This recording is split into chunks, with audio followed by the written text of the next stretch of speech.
Iran Israel संघर्ष अब सिर्फ एक सैन्य टकराव नहीं, वैश्विक संकट बन चुका है। सवाल यह है, भारत चुप क्यों है? नमस्कार, आप देख रहे हैं हस्तक्षेप और मैं हूं आपके साथ अमलेंदु उपाध्याय। आज के इस बुलेटिन में आपके लिए है देश और दुनिया की वो खबरें जो सिर्फ सुर्खियां नहीं बनाती, सवाल खड़े करती हैं। भारत की विदेश नीति से लेकर बिहार के भ्रष्ट तंत्र, केदारनाथ की त्रासदी से लेकर इसरो की नई ऊंचाइयों तक, और तेजस्वी के बयान से लेकर कांग्रेस की सरकार पर गूंजती चुनौतियां। पहले सुर्खियां। ईरान इजराइल संघर्ष निर्णायक मोड़ पर, इजराइल के राष्ट्रपति ने बताया दुखद और कठिन सो है। क्या पश्चिम एशिया की जंग में घिर रहा है भारत? कांग्रेस का बड़ा हमला, ईरान पर इजरायली हमलों की तीखी आलोचना, मोदी सरकार की चुप्पी पर उठे सवाल। विदेश में मोदी संकट में छात्र, 1500 से ज्यादा भारतीय छात्र ईरान में फंसे। कांग्रेस बोली केवल सलाह नहीं, बचाव चाहिए। मणिपुर जल रहा, पीएम विदेश में। कांग्रेस ने उठाई संवेदना की कमी के सवाल, बोले 3E तो है पर चौथी ई कहां है? केदारनाथ हेलीकॉप्टर हादसा, 7 लोगों की मौत, निजीकरण पर कांग्रेस ने उठाए गंभीर सवाल। और तेजस्वी का तंज, रिटायर्ड अफसर चला रहे बिहार, चढ़ावा चढ़ाइए, पोस्टिंग पाइए। इसरो की ऐतिहासिक उड़ान, उत्तर प्रदेश की धरती से पहली बार हुआ रॉकेट लॉन्च। और मौसम का कहर, हरिद्वार, कन्नूर, जयपुर और दिल्ली में भारी बारिश, दिल्ली में करंट से मौत का दर्दनाक हादसा। अब खबरें विस्तार से। ईरान इजराइल संघर्ष एक निर्णायक मोड़ पर पहुंच गया है और लगता है कि इजराइल ने ईरान को छेड़कर बड़ी मुसीबत को न्योता दे दिया है। इजराइल में हालात इतने खराब हैं कि वहां के राष्ट्रपति को खुद दिन में कई बार ट्वीट करके जानकारी देनी पड़ रही है। इजराइल के राष्ट्रपति इसहाक हर्जोग ने कहा कि ईरानी मिसाइल हमलों में कम से कम 8 लोगों की मौत और दर्जनों अन्य के घायल होने के बाद देश ने बहुत दुखद और कठिन सुबह का अनुभव किया है। उन्होंने आपराधिक ईरानी हमलों की निंदा करते हुए एक्स पर एक पोस्ट में कहा कि वह घायलों के ठीक होने और अभी भी लापता इजरायलियों के मिलने की प्रार्थना करेंगे। इजरायली मीडिया आउटलेट्स ने खबर दी है कि तेल अवीव के दक्षिण में बैटयाम में हमले के बाद दर्जनों लोग लापता बताए जा रहे हैं। इजराइल के राष्ट्रपति इसहाक हर्जोग ने ट्वीट किया कि बहुत दुखद और कठिन सुबह, हमारे भाई बहन कल रात बैटयाम, तमरा और अन्य शहरों में नागरिकों को निशाना बनाकर किए गए आपराधिक ईरानी हमलों में मारे गए और घायल हो गए। ईरानी सैन्य ठिकानों पर हमले जारी रखेगा इजराइल। ईरानी सैन्य ठिकानों को खाली करने की इजरायली सेना की चेतावनी के बाद इजराइल के रक्षा मंत्री काट्स ने कहा है कि वे उन पर हमला करेंगे और ईरान के परमाणु कार्यक्रम को पूरी तरह से समाप्त करने के लिए लगातार कार्रवाई करेंगे। काट्स ने कहा कि ईरानी तानाशाह अपने शासन को बचाने के लिए तेहरान को बेरूत जैसा बना रहा है और वहां के लोगों को बंधक बना रहा है।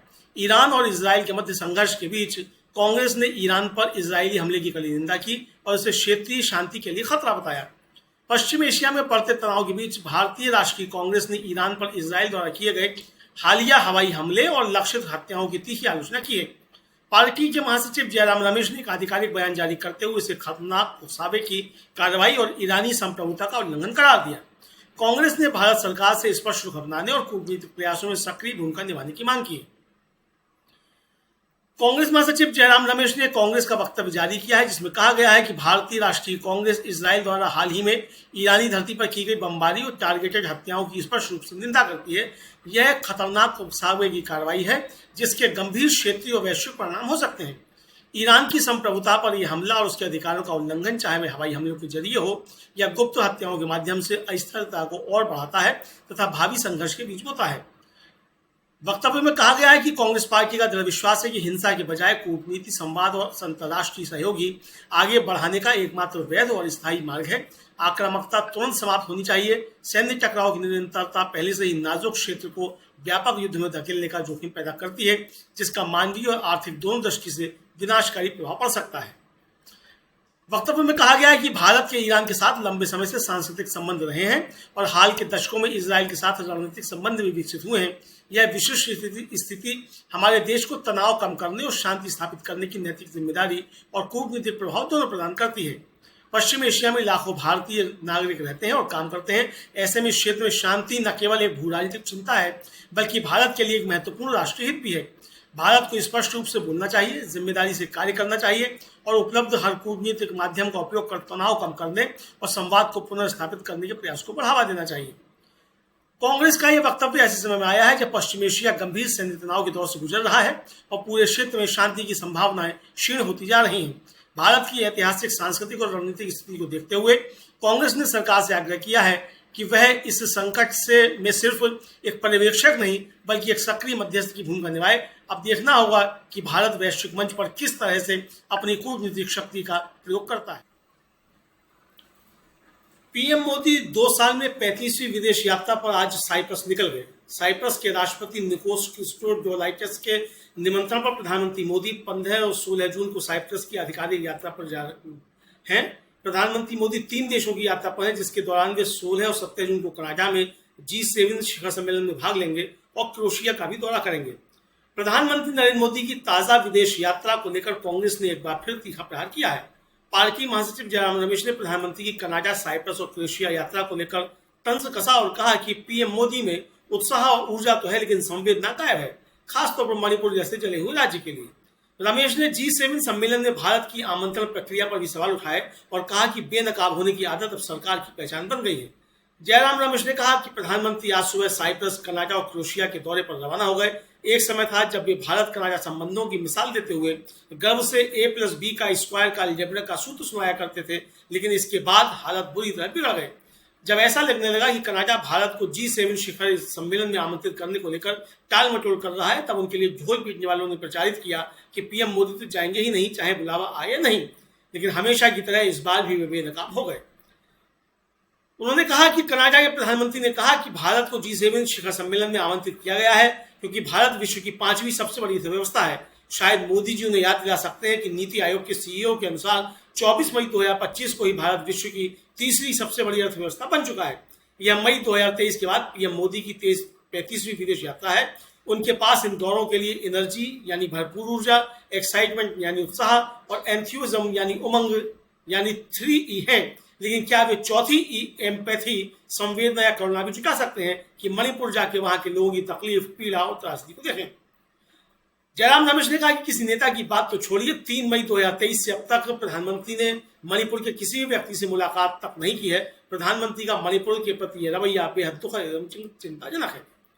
कांग्रेस के सवाल प्रधानमंत्री की यात्राओं पर नहीं बल्कि उनकी प्राथमिकताओं पर है। क्या विश्व मंचों पर भारत की उपस्थिति से पहले घर के भीतर घावों को भरना जरूरी नहीं? मणिपुर की अनदेखी और विदेश यात्राओं में सक्रियता के बीच अब विपक्ष यह पूछ रहा है, क्या चौथी E एम्पैथी कहीं गुम हो गई है? इजराइल के बीच जारी सैन्य संघर्ष के बीच प्रधानमंत्री नरेंद्र मोदी साइप्रस, कनाडा और क्रोएशिया की विदेश यात्रा पर निकल गए हैं। इस बीच ईरान में फंसे 1500 से अधिक भारतीय छात्रों के संकट पर कांग्रेस ने केंद्र सरकार को आड़े हाथों लिया है। पार्टी प्रवक्ता पवन खेड़ा ने सरकार की उदासीनता पर सवाल उठाते हुए कहा कि जब आसमान से मिसाइलें बरस रही हैं, सरकार सामान्य सलाह जारी कर अपनी जिम्मेदारी निभा रही है। पवन खेड़ा ने इस पर ट्वीट किया और ट्वीट में उन्होंने लिखा कि ईरान में भारतीय छात्र मदद की गुहार लगा रहे हैं, लेकिन सरकार काफी हद तक उदासीन बनी हुई है। जबकि आसमान से मिसाइलें बरस रही हैं, उड़ानें निलंबित होने, तेहरान के ऊपर हवाई क्षेत्र बंद होने और इंटरनेट एक्सेस बाधित होने के कारण 1500 से अधिक भारतीय छात्र अनिश्चितता की स्थिति में हैं। निकासी या सुरक्षित क्षेत्रों के बारे में कोई जानकारी नहीं। उन्होंने लिखा कि भारतीय दूतावास ने छात्रों से सतर्क रहने, सभी अनावश्यक गतिविधियों से बचने, दूतावास के सोशल मीडिया अकाउंट का अनुसरण करने और स्थानीय अधिकारियों द्वारा सलाह के अनुसार सुरक्षा प्रोटोकॉल का पालन करने का आग्रह करते हुए एक सामान्य सलाह जारी की है। उन्होंने कहा कि इस बीच ईरान में भारतीय दूतावास की ओर से कोई प्रतिक्रिया नहीं मिलने के कारण छात्र संकट में फंसे हुए हैं। कल रात के हमले के बाद सदमे में है, भारतीय दूतावास से कोई प्रतिक्रिया नहीं मिली है, हमारे परिवार घबराए हुए। उन्होंने कहा कि पहली बार नहीं है कि जब भारतीय नागरिकों को विदेशी संकटों के दौरान मदद की गुहार लगानी पड़ी है, चाहे वह सूडान हो, यूक्रेन हो या अब ईरान। मोदी की सरकार ने निकासी को प्रचार के अवसरों में बदल दिया है। देर से कदम उठाना बहुत अधिक बोलना और बहुत करना बहुत धीमी गति से। उन्होंने कहा कि विदेश मंत्रालय को निष्क्रिय सलाह से आगे बढ़ना चाहिए तथा सुरक्षित निकासी की संभावना और कम होने से पहले ही तत्काल एक समन्वित निकासी तंत्र स्थापित करना चाहिए, जिसमें आपातकालीन प्रतिक्रिया दल, वास्तविक समय संचार चैनल और रसद सहायता शामिल है। दरअसल जब विदेश नीति केवल इवेंट मैनेजमेंट का हिस्सा बन जाए तो जमीन पर फंसे नागरिकों की पीड़ा नक्काल खाने में तूती की तरह रह जाती है। कांग्रेस का आरोप है कि मोदी सरकार संकट की घड़ी को प्रचार का मंच बनाती है, लेकिन असल राहत देने में पिछड़ जाती है। अब सवाल यह है कि क्या सरकार समय रहते ईरान में फंसे छात्रों की सुरक्षित वापसी सुनिश्चित कर पाएगी या फिर यह भी एक और ऑपरेशन की स्क्रिप्ट बनकर रह जाएगा। अहमदाबाद विमान हादसे के आंसू भी पूछे भी नहीं थे कि उत्तराखंड में केदारनाथ से गुप्तकाशी की ओर जा रहा एक हेलीकॉप्टर आज घने जंगल में दुर्घटनाग्रस्त हो गया। हादसे में सवार सभी 7 लोगों की मौके पर ही जान चली गई। घटना की सूचना मिलते ही SDRF कमांडर अर्पण यादव के नेतृत्व में बचाव दल रवाना किया गया। दुर्गम स्थल पर SDRF, NDRF और स्थानीय पुलिस की संयुक्त टीमों ने त्वरित और समन्वित बचाव अभियान चलाया। प्रशासन ने दुर्घटना की जांच के आदेश दिए हैं। कांग्रेस अध्यक्ष मल्लिकार्जुन खड़गे ने इस दुर्घटना पर शोक जताते हुए कहा कि उत्तराखंड के रुद्रप्रयाग में हेलीकॉप्टर क्रैश होने की खबर बेहद पीड़ादायक है। पायलट समेत 7 यात्रियों की मृत्यु हुई है। पीड़ितों के परिवारजनों के प्रति हमारी गहरी संवेदनाएं। दुख की इस घड़ी में शोकाकुल परिजनों को भगवान शक्ति प्रदान करे।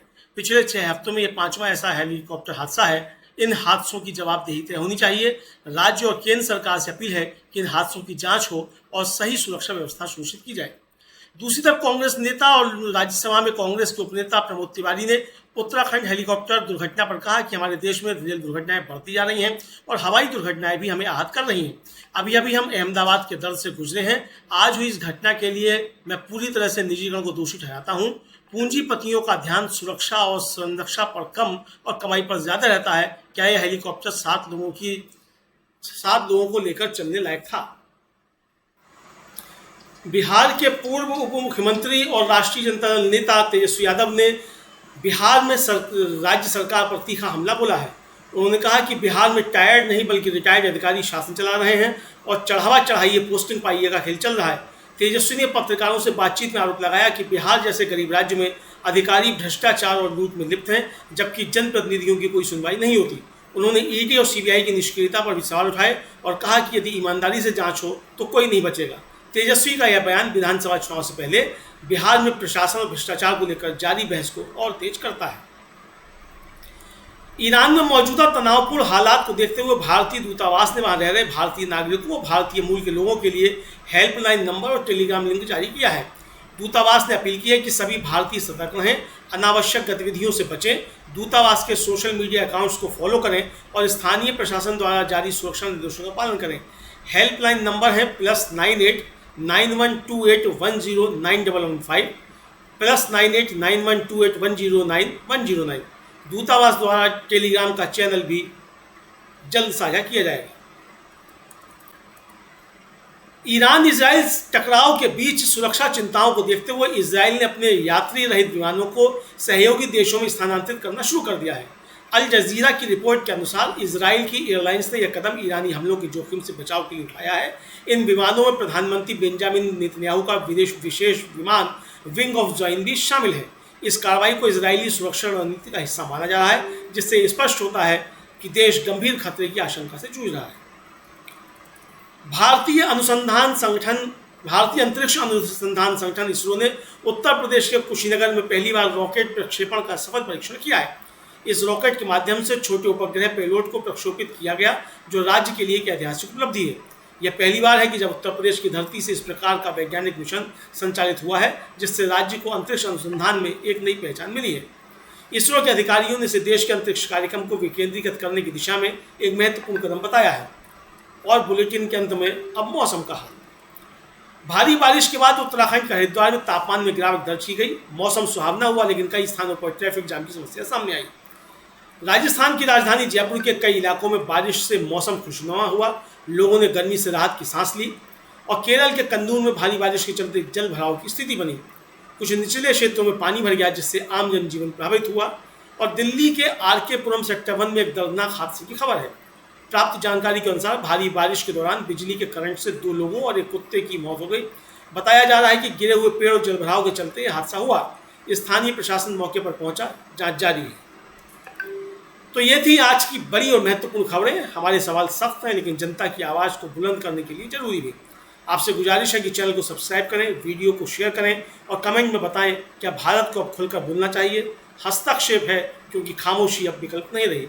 तो मिलते हैं अगले बुलेटिन में। तब तक के लिए मुझे यानी अमलेंदु उपाध्याय को दीजिए अनुमति। नमस्कार।